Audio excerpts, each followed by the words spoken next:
If I remember right, it was around 15th of January 1959. It was probably somewhere around,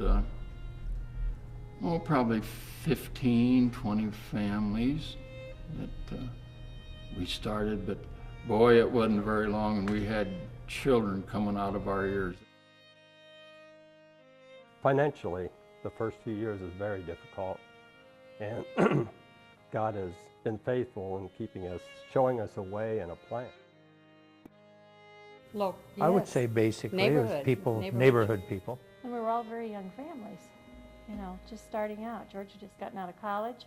We had three babies by then, you know, and we were struggling as young people. So I don't know, there's just been a lot of struggles you've shared here, you know. A lot of times would just come in here and pray. There was just families. We felt there needed to be a community church. This was the very first church in this area, and we had a lot of young families. And through the years, I've experienced children come. I went to that Sunday school when you first started, you know, and then they went on. But first we built the educational wing, and then we built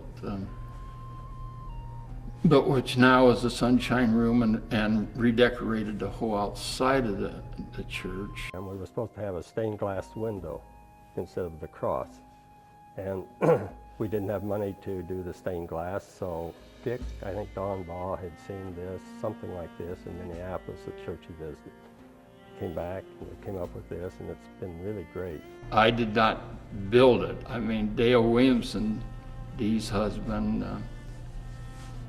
worked on that a lot of time. I just kind of designed it. Jerry DePenning put the lights up.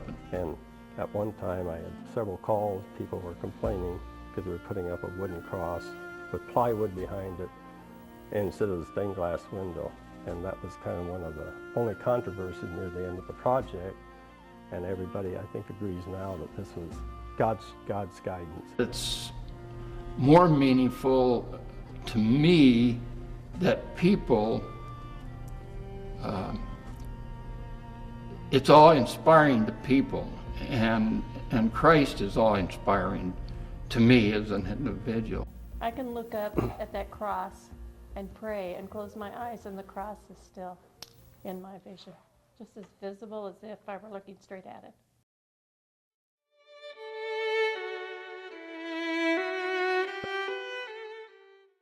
The parsonage that's now across the street, the story-and-a-half home, was sitting right maybe 20 feet from where we are here on the lot.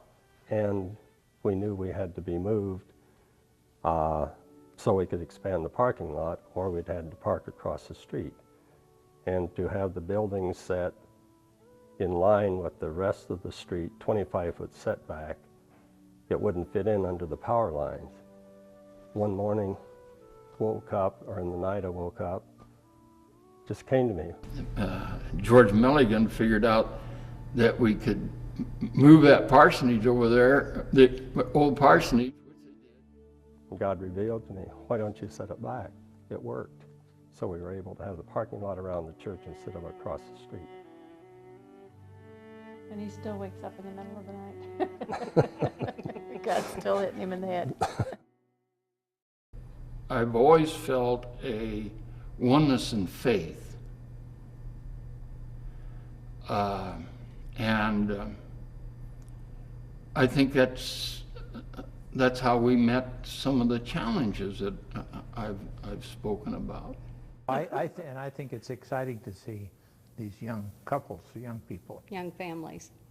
It's very rewarding to be able to see the young families and young children again.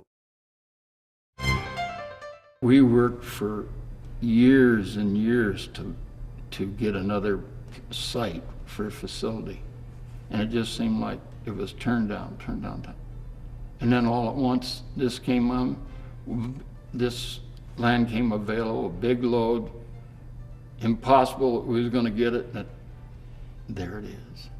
God has better plans, greater plans We just for don't know the what they church. are. Yes, we have to move, there's no question.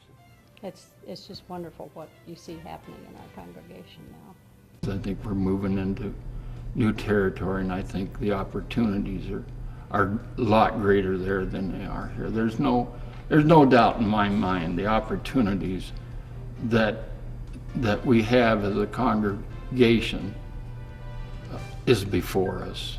I mean, big opportunities.